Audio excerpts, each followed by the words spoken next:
यदि हम अपने आसपास बोले जा रहे शब्दों, ध्वनियों और वर्णों के लगातार संपर्क में रहते हैं और उसके आसपास की दुनिया को सुनकर समझने का प्रयास करते हैं, तो सुनने के कौशल का विकास होता है। आइए एक विद्यालय में चलते हैं, जहाँ पर शिक्षिका सुनने के कौशल के विकास के लिए एक गतिविधि करा रही हैं। कैसे हो आप सब? बहुत अच्छे। बहुत अच्छे। तो चलो आज खेलें एक बहुत मजेदार खेल। Yes ma'am. तैयार हो? Yes ma'am.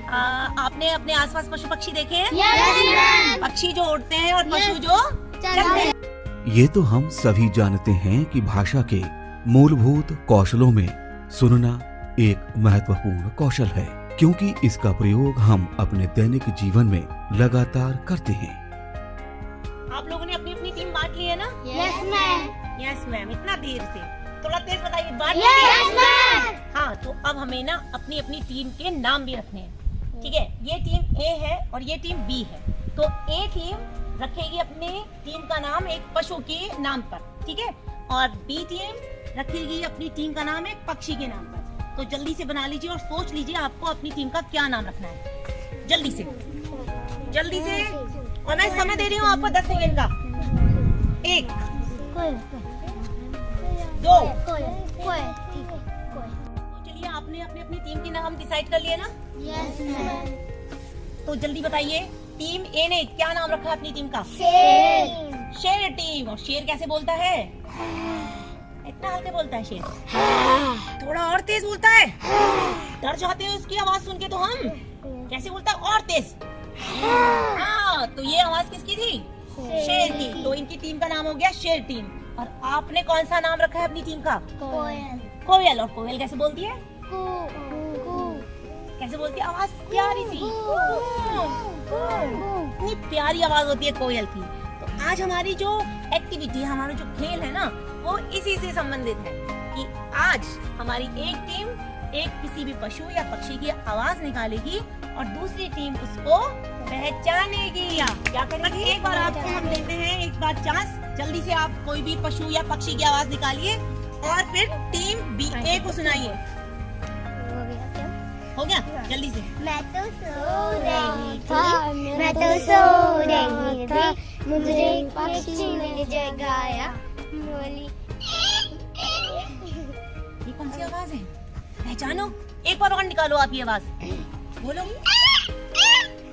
मोर। मोर। अरे वाह, तालियां इस चीज के सुनना लिए। सिर्फ मोर। सुनना भर नहीं होता। सुनने का आशय है समझना और सुनकर अपेक्षित प्रतिक्रिया देना।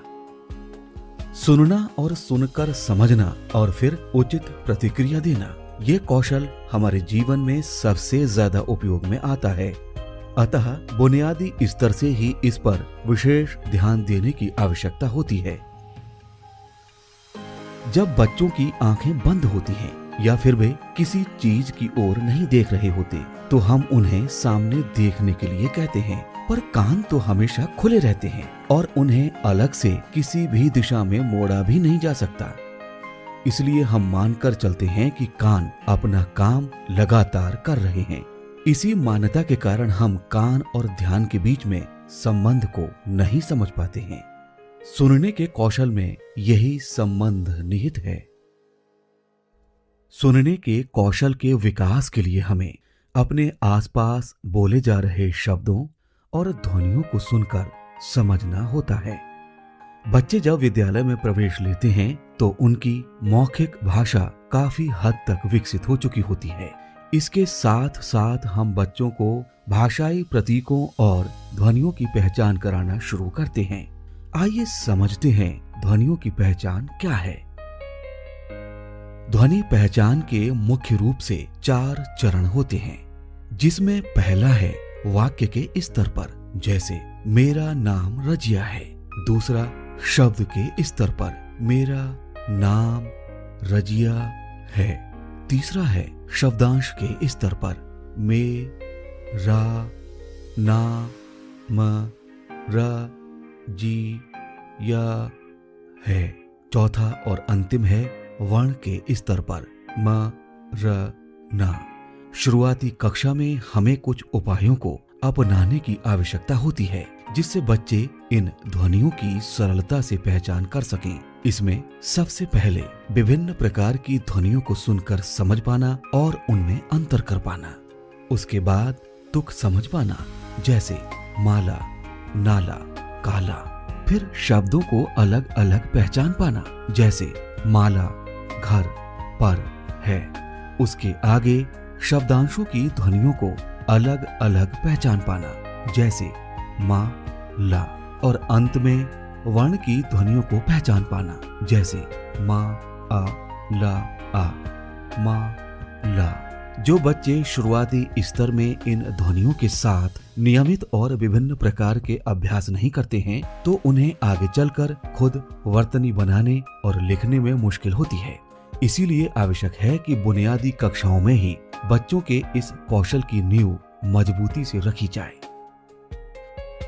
आइए देखते हैं कि इस कक्षा में शिक्षक कौन सी गतिविधि करा रहे हैं। गेम के लिए मैंने ये गोला बनाया है और इसमें मैंने कुछ कार्ड्स रखे हैं और इस कार्ड के ऊपर क्या लिखा हुआ है, अक्षर।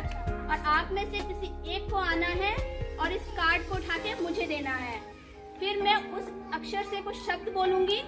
अगर वो शब्द उसी अक्षर से शुरू है तो आपको आगे कूदना है और अगर नहीं शुरू है तो आपको पीछे कूदना है। समझ में आ गया सबको? Yes ma'am. तैयार हैं आप? Yes ma'am. चलिए, तो बेटा अयान, आप एक कार्ड उठा के लाओ। Very good. ये क्या है बच्चों? क्या है ये? ते। अब मैं शब्द बोलूंगी, आपको शब्द पे ध्यान देना है। अगर वो ते से शुरू है तो आपको आगे कूदना है, अगर नहीं है तो आपको पीछे कूदना है। चलिए ध्यान से सुनिएगा आप। तलवार, वेरी गुड। तराजू, चम्मच, गाय, वेरी गुड। आपको समझ में आया? इस प्रकार की रोचक गतिविधियों से खेल खेल में बच्चों की ध्वनियों के प्रति समझ आसानी से स्पष्ट की जा सकती है। बस आप खड़े हो जाइए। चलिए अब आदिल आप आइए।